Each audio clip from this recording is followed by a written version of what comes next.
Hi John, good to have you back on the show. Hi Andy, how are you doing? I'm very good, thanks. So John, today I think we're going to have a chat about motivating staff, aren't we? I know you've got loads of experience with staff in your businesses. You've got quite a big staff count. I know a lot of our listeners have got staff as well, and some of our listeners are just starting, maybe just hiring the first staff member, maybe even a VA. But I think it'd be great to have a chat about how you've managed to manage and motivate staff to get the results that you've ultimately got that has helped you grow your businesses. So can we kind of kick off by just talking about perhaps the importance of this? Because I think, and I say this from experience as well, it's easy to think that staff are there to do a job and we give them that job and they should just do it and that's it and that's kind of all we have to do. And I've definitely made this mistake before.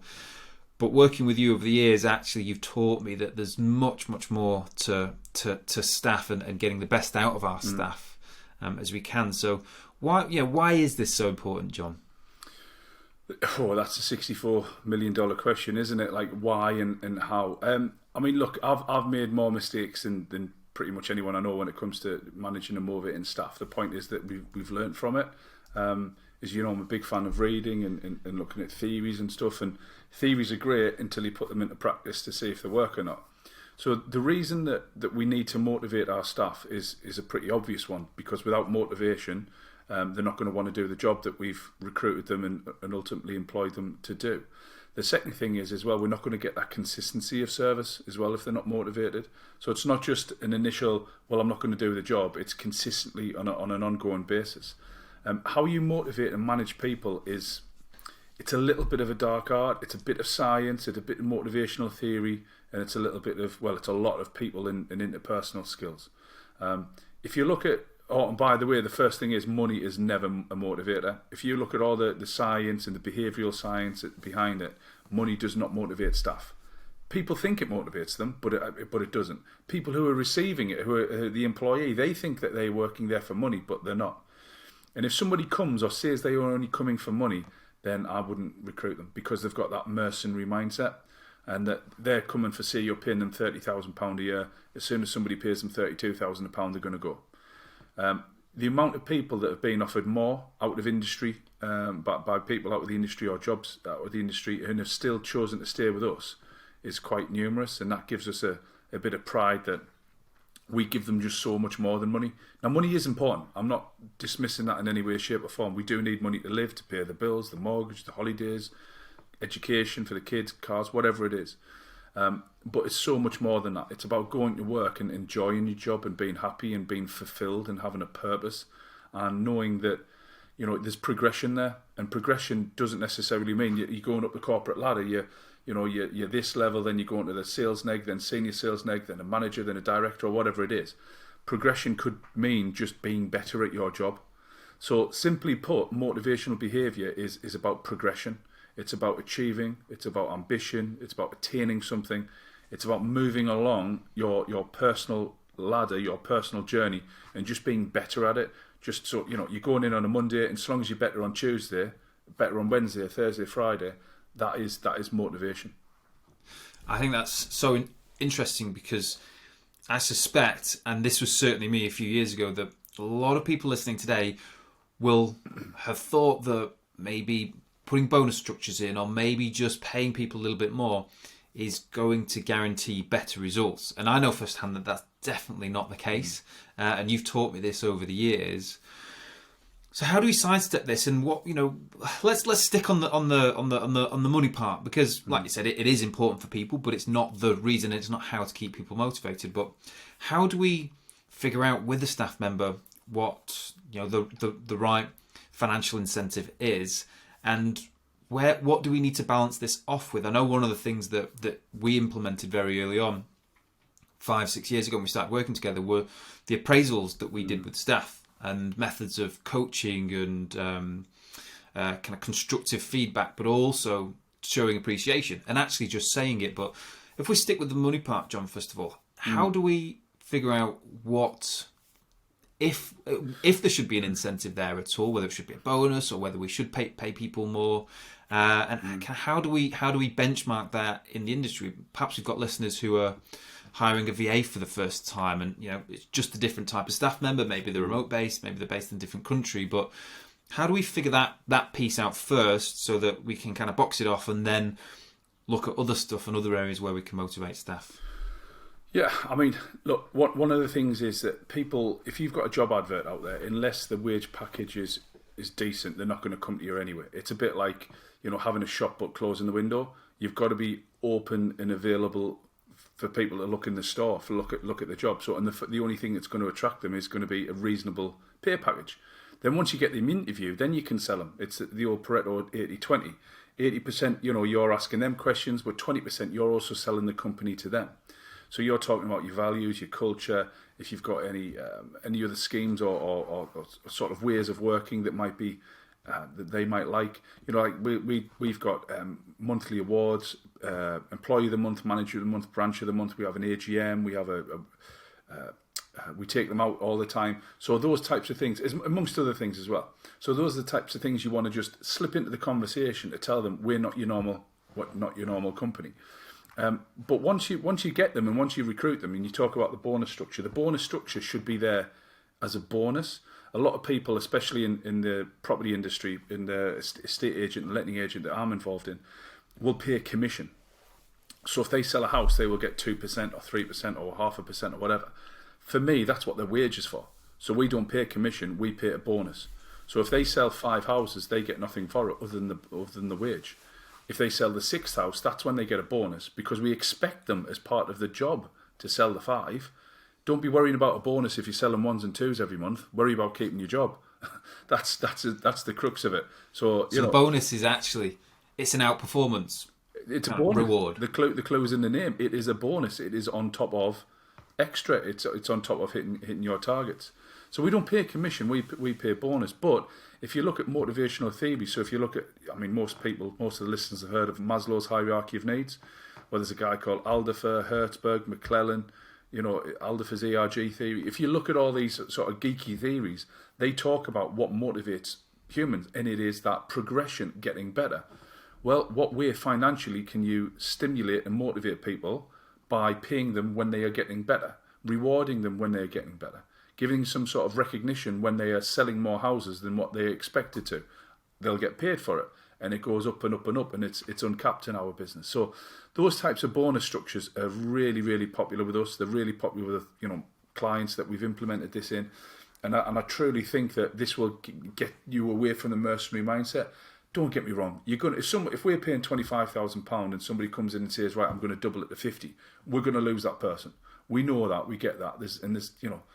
You can't account for every single eventuality. But in the main, the majority of people, if you put a structure and a finance structure like that, it rewards the high performers. It rewards the people that hit their targets. It rewards the people that exceed their targets.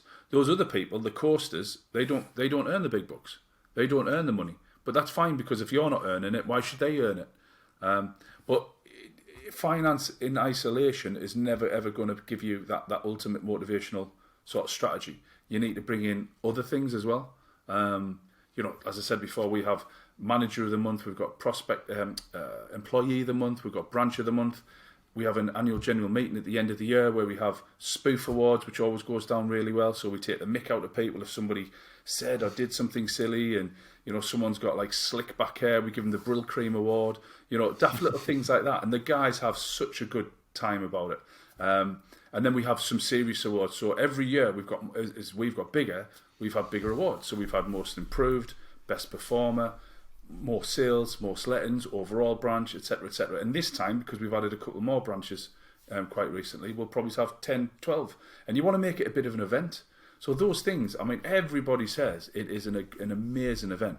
Everybody loves it. And then down at my house, we have a summer barbecue. We haven't had one for a couple of years, obviously, because of COVID and whatnot.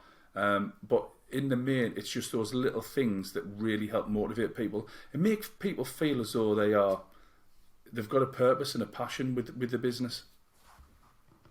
So is this culture we're talking about, John, is this part of the business culture as well? Because I imagine these things weren't always there for you. You've probably evolved into doing these things and learned that you get more out of staff, you have a more productive environment, you have you have less churn with staff. Is that something that's developed over time with you in your businesses? Yeah, culture is never set from day one, and culture is an ever moving feast, if you like. It can always change. So you know yourself, if you get a bad or poor employee or a toxic employee in the business, it can really change it, and change it quick. So that's why good managers or good leaders will stamp out that toxicity very, very early on, very quickly. And a hands-on manager or somebody who is very involved in the business will be able to see that and identify it. And as a manager and a leader, we have to stop that, because it's like a cancer, and it will negatively impact on everybody else. I think I've told you this before, but there was a really good, I think it was a Harvard Business Review article, and they interviewed 10,000 employees over in America, and they said, if we could make your job better, what would we have to do? Would it be less hours, more money, flexi time, better technology? And they listed about 10, 15 different things. 65% came back and just said, give me better people to work with. That was it. Just give me better people to work with. People want to work with better people. And the reason is very simple. We don't want to work with arses, basically. We don't want to work with people that we have to cover all the time, or we're looking over our shoulder, or we're covering for their mistakes, or we're treading on eggshells, or anything like that. We want to go to work, do a good job, get paid for doing it, and enjoy our job at the same time. All this, fishwife bitchiness and slagging each other off and calling each other names and stabbing each other in the back. Not a single person I've ever spoken to in my life enjoys that environment. But why do businesses put up with it? And it doesn't necessarily mean you've got to employ these guys. I know a lot of our listeners are HMO owners and whatnot. It could be contractors. It could be on site. It could be the sparky's having a dig at the gas fitter, or the chippy's having a go at the roofer, or the painter's peed off at the plasterer. It could be anything.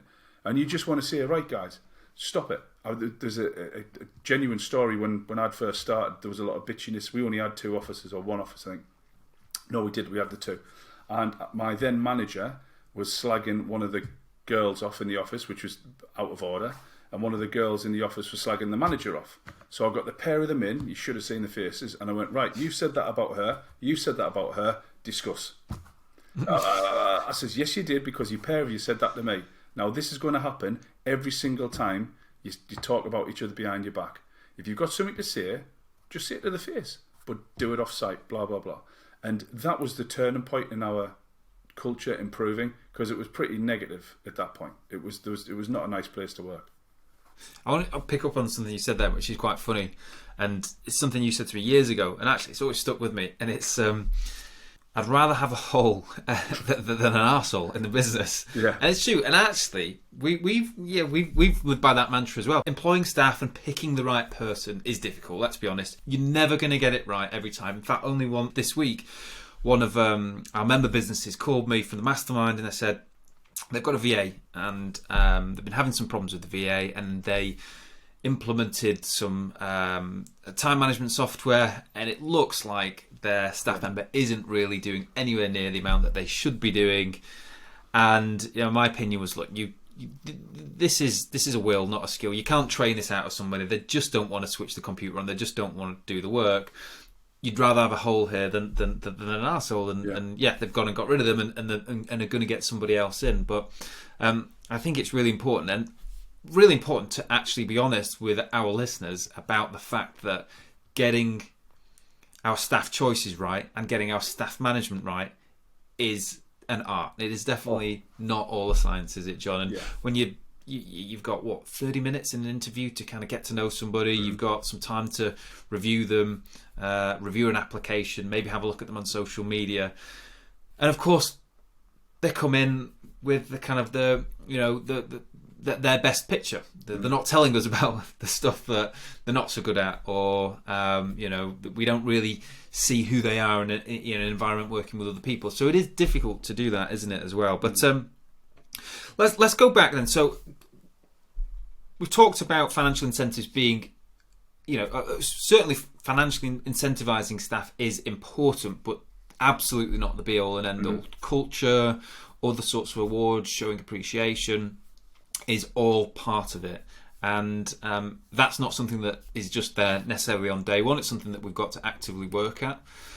But if if we're hiring staff and we want to do this sort of stuff, one thing I found was that it was often quite difficult to measure and maintain and be consistent in that approach with tenants, because in a young business it's chaotic. I could be all over the place. There could be things going on here, fires that need putting out there, and that piece can very quickly get forgotten about.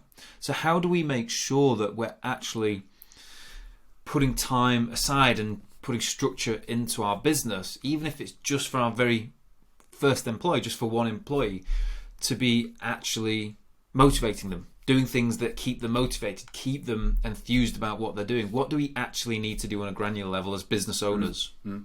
So there's a couple of things. The first thing is it's all about choice management. So I'm not a believer in time management. I call it choice management, because we've all got the same amount of time. It's just what we choose to prioritise. So if you think sleeping in or messing around on Facebook or talking to me on a podcast is more important than training your staff, then that's completely up to you, and I'm not going to dictate to you. But don't be surprised if and when your staff member doesn't perform the way you wanted them to. So that's the first thing. And the second thing is you need to have structure. Absolutely 100%. You need to have structure in your diary and the way you operate, because if you don't, how the hell can you expect your staff and your team to have exactly the same? So by putting the structure in your diary, it's setting a massive precedent and it's setting huge examples. It's a little bit like, if you've got kids and stuff and, you're swearing and effing and jeffing and smoking and drinking, and when your kids grow up and they're exactly the same, and you go, oh, I wonder what happened, there were such good kids. They learn from the parents. It's the same with staff. If they see you nicking off and taking 2 hours for lunch, then they're going to do exactly the same. It's not do as I say, not as I do. That's a poor way of managing. So making the right choices, spending the time with them, and having some sort of structure with that. And you've got to have the things like the one-to-ones, the regular meetings with them, giving them the feedback. Because in the absence of being told what you're doing well or what you're not doing well, people are just going to go thinking the status quo is the right way to go. They're just going to go thinking, yeah, I must be doing well because Andy hasn't told me otherwise. So they're going to continue doing it and working the way they are. And you're peed off going, why is John not doing that? Why is he? Well, you've not told me. So I'm just going to naturally assume it was right. So, and there's a difference between being a manager and a leader, by the way. A leader is more the strategic, like the overarching things, and then a manager is more the tactical, and they roll it out. And there's a little bit of a crossover, like a bit of a Venn diagram where there's a bit in the middle. And you can be a bit of a one and more the other. So I've never been a great manager. I've been an okay one. I've been average. But I think my strength is definitely my leadership skills, pushing the business on, coming up with the strategies, coming up with the various ideas. I have got several managers much, much better than me in my business. And my MD and my area manager, and recruiting for another area manager to manage the day-to-day running of the business. Now their skill set, I think they'll be first to admit, the majority of them, if not all of them, couldn't come up with the ideas of rent-to-own and acquisitions and doing this and doing that. That's great, because my strength doesn't lie doing a performance management or doing a one-to-one. So it's about understanding your skills. One thing I will say is, in the absence of I'm very fortunate to have these managers, but at one point I didn't, you've just got to knuckle down. Another saying you'll have heard me saying is just pull up your big boy pants and just get on with it. So rather than saying, I'm a leader and I can't do this, no, just get on with it. Stop twisting, stop moaning. If you want a business, you've got to do the graft. And some of that graft might be onboarding a staff member, learning how to motivate them, and rolling that out through additional team members that you've recruited over the next couple of months or years, until you are in that position where you can afford to bring in a manager to do all that sort of stuff. One of the things that I've learned over the years is just listening to staff as well is so important, because you're right. If you're not listening, because we're here, there, and everywhere doing all sorts, those issues that staff have got go untreated and they can fester and they become poisonous and they can spread like viruses through even a small team. And so I think right from the ground up, with the onboarding process and the induction, so important to actually give people the training that they need. We now implement a process where, as they progress through that training, it's done alongside the operation procedures, and we can check that they're happy and that they've kind of essentially can sign off and say, yeah, I've had that training, I know, or they can ask more questions. They can say, you know what, I'm not quite sure about that, I still don't know, I'm not confident with that, and you can put more training in place. This week I've done a couple of staff appraisals. End of the quarter, I for newer staff, I'll do appraisals a bit more regularly, but with staff who've been with us for some time and are well out of their probationary period, I'll do appraisals every 3 months. But it's brilliant to be able to actually stop and look in detail at how they're actually performing across all areas of the business, not just are we filling enough rooms, or it's far more than that. It's everything from the professionalism, compliance and the paperwork, and we need to be able to audit that to make sure that we've got targets set that they know they're working to, and we need to be able to actually give them that feedback.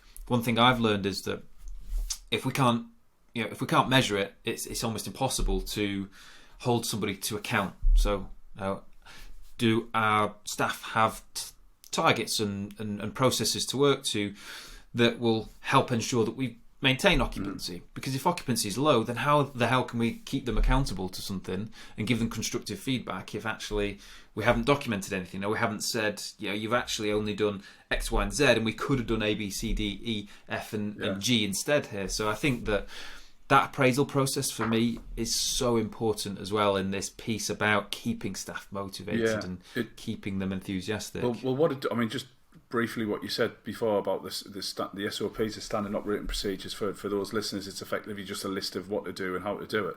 Is that routine? So when I mentioned before about the routine, people love routine. It gives them safety, it gives them security, it gives them the knowledge that they're coming on a Monday morning, they know what to do, there's no having a sleepless night the night before. So routine is massively important, and that only comes with training in the procedures.